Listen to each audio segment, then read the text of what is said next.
Salut à tous, c'est Aude et j'espère que vous allez bien. On se retrouve aujourd'hui pour un nouvel épisode de podcast. Dans l'épisode d'aujourd'hui, qui va être extrêmement court, j'ai juste envie de vous parler je sais pas comment dire en français, un rabbit hole dans lequel je suis tombée. Donc un rabbit hole, un trou de lapin, mais je pense que le terme n'est pas trop approprié. Vous savez, quand vous commencez à regarder, je sais pas moi, des vidéos sur TikTok, vous regardez une vidéo de bouffe et vous allez avoir que des vidéos de bouffe, ou des vidéos de chats, vous allez avoir que des vidéos de chats. C'est ça que je veux dire, tomber dans un rabbit hole.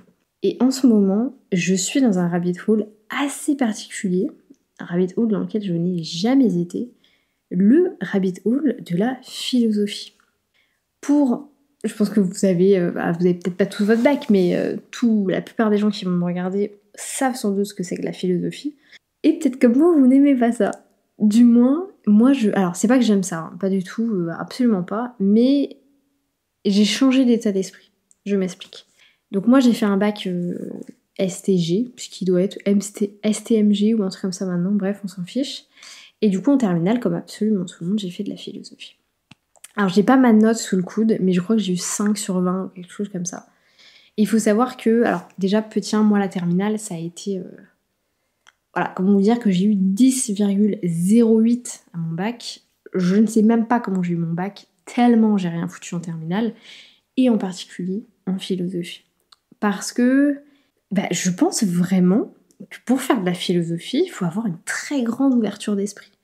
Et surtout, pour moi, et c'est un peu la quête de la philosophie, on va aller regarder d'ailleurs la définition après, c'est un peu la quête de l'expérience. Je sais pas si vous voyez ce que je veux dire. Du moins, la réaction que j'avais à la philosophie quand j'avais 17 ans, c'était « ça me sert à rien, je trouve pas ça intéressant, j'ai rien à dire ». Et la réflexion que j'ai maintenant, c'est « j'ai tellement de choses à dire ». Enfin, il y a tellement de choses que je pourrais dire, sur lesquelles je pourrais avoir des réflexions, etc. Et je trouve ça trop intéressant. Mais du coup, on va aller voir très rapidement quelle est la définition un petit peu de la philosophie. Alors, c'est un ensemble de questions que l'être humain peut se poser sur lui-même et examen des réponses qu'il peut y apporter. Donc en gros, c'est être critique envers soi-même et être critique envers les réponses qu'on va y donner. C'est une vision systématique et générale, mais non scientifique, du monde. Esthétique, éthique, logique, métaphysique, morale, ontologie, théologie. C'est un système d'idées qui cherche à établir les fondements d'une science, la philosophie de l'histoire des sciences. Ok, bon, je sais pas si ça m'apporte quelque chose de particulier, mais en tout cas, la manière dont je le vois, c'est que il y a plein de choses à dire. Et vraiment, la philosophie, c'est un... Ouais, c'est... Je sais pas si c'est intéressant ou pas, mais du moins, ça amène à avoir de la réflexion. Et du coup, c'est pour ça que cet épisode va être assez court. J'ai envie de vous poser la question, et c'est la question du titre. Doit-on toujours apprendre quelque chose de nos expériences? Donc, la question inverse serait, ou du moins comment on appelle ça du coup? C'était introduction, point A, point B, conclusion, je sais plus. C'est doit-on faire des choses sans but?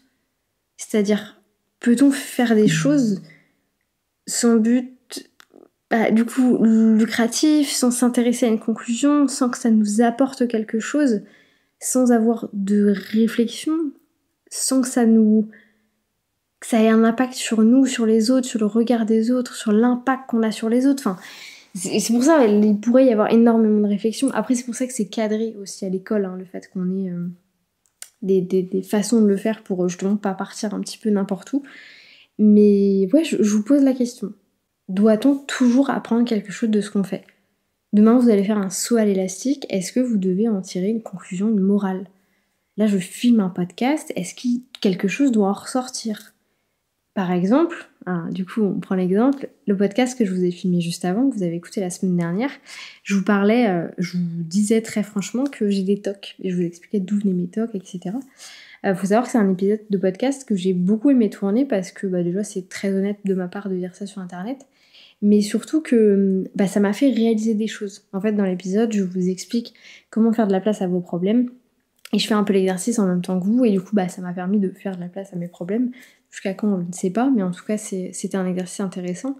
Mais c'est vrai que voilà, en le faisant, j'avais pas de but. Mais au final, j'en ai retiré quelque chose. Enfin, Ouais, ça peut être un peu... Ouais, c'est un entremêlement de plein de choses, je pense. Et pourquoi est-ce que j'ai cette réflexion-là? C'est que très récemment, avec mon conjoint, on s'est posé la question de est-ce que ça serait pas trop cool de faire des choses sans but? Genre juste de faire des choses. Et du coup, voilà, il y a forcément un but. Est-ce que c'est se relaxer? Oui, je me tords la tête avec ce questionnement. Vraiment, la philosophie, c'est un peu un cauchemar. Mais du coup, j'ai trop envie d'avoir votre avis. C'est pour ça que je vais laisser ce podcast là où il est. Il fait 6 minutes, il fera 7 minutes. C'est très bien comme ça, mais j'ai envie de savoir quelle est la réflexion que vous avez derrière ça. Doit-on toujours apprendre quelque chose de nos expériences?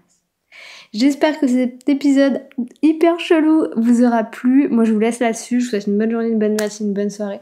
Peu importe quand est-ce que vous allez écouter cet épisode. Et je vous dis à bientôt pour un nouvel épisode.